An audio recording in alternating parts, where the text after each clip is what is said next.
This is Carrie, and this is the video about my favorites list. Right now, it's just my favorite feet.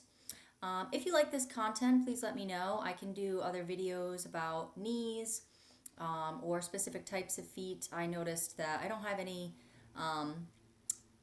vacuum feet and I don't have any hydraulic ankles on here. But I could do follow-up content about that if you like the format, so just let me know. But without further ado, this is the favorites page, and just as a reminder, this is how you would add a product to the favorites page. You would click on the product, scroll down to the bottom, there's the button that says favorites. If you click that button, then it adds it to here, which is my favorites list, or what will be your favorites list. So I'm going to go into my favorites list. This is what I've got here. Right up at the top, I'm just going to start off with the Terion. And the reason that I like this foot is because it has a couple of things that I have noticed that I tend to like in feet in general. So I started practicing about 14 years ago, and when I got into practice, there really weren't that many K2 feet in general. And I'm dating myself a little bit here, but some of those feet were not very high in their weight ratings. They were pretty low. And even if they did have a higher weight rating, sometimes when we would take them out of the box and stand a patient up on them, they're very mobile. And so patients were crushing the heels. They were getting knee flexion moments when they shouldn't be. So I do tend to like feet in general that have a higher weight rating, that are durable, and are somewhat customizable. So in that spirit, if we click into the Terion, I like that it has a nice durable keel. It does have a split keel, so you can get some inversion, eversion. I like that the heel is somewhat built into the foot shell. So it's got a nice strong heel. Very unlikely that someone is going to really crush that heel if they're weight rated for this component. It is a K2 component. It's pretty lightweight at about 1 pound, and for size 22 to 23, it's weight rated up to 220. For size 24 to 25, it's weight rated up to 330 pounds.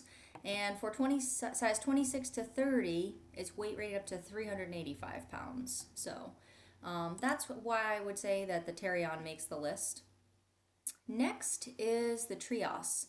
So I have used this foot both unilaterally and bilaterally.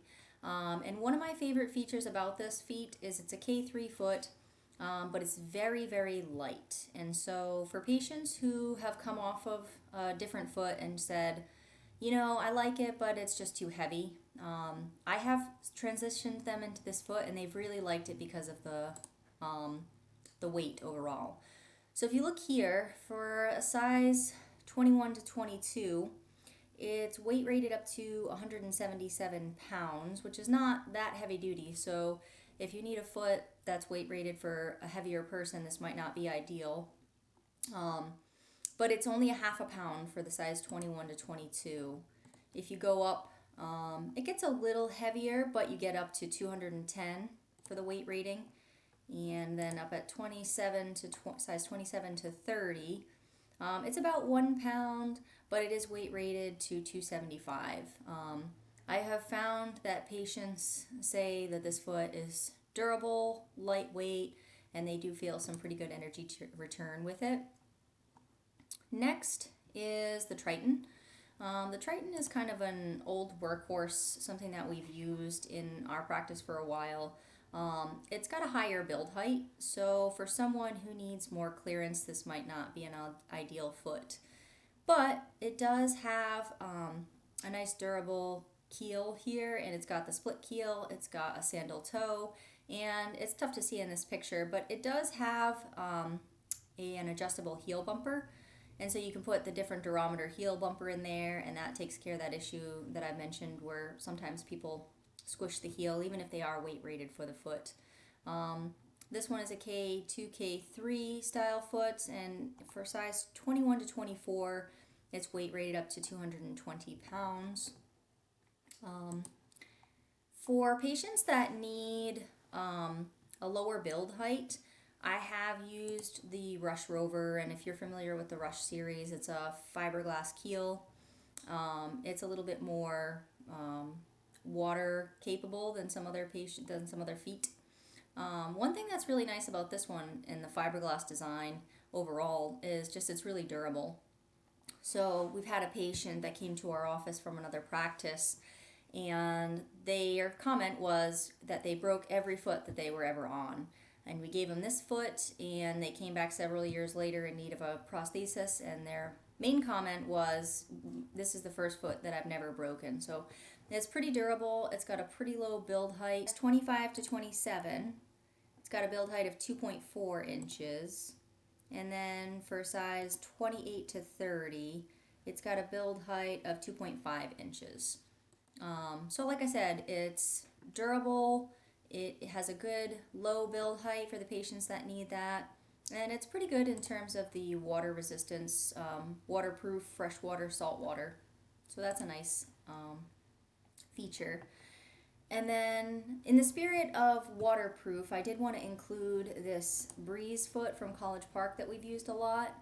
Again, with that whole complaint that I've mentioned before, where some patients really squish the heel, I like that it doesn't have necessarily a heel spring.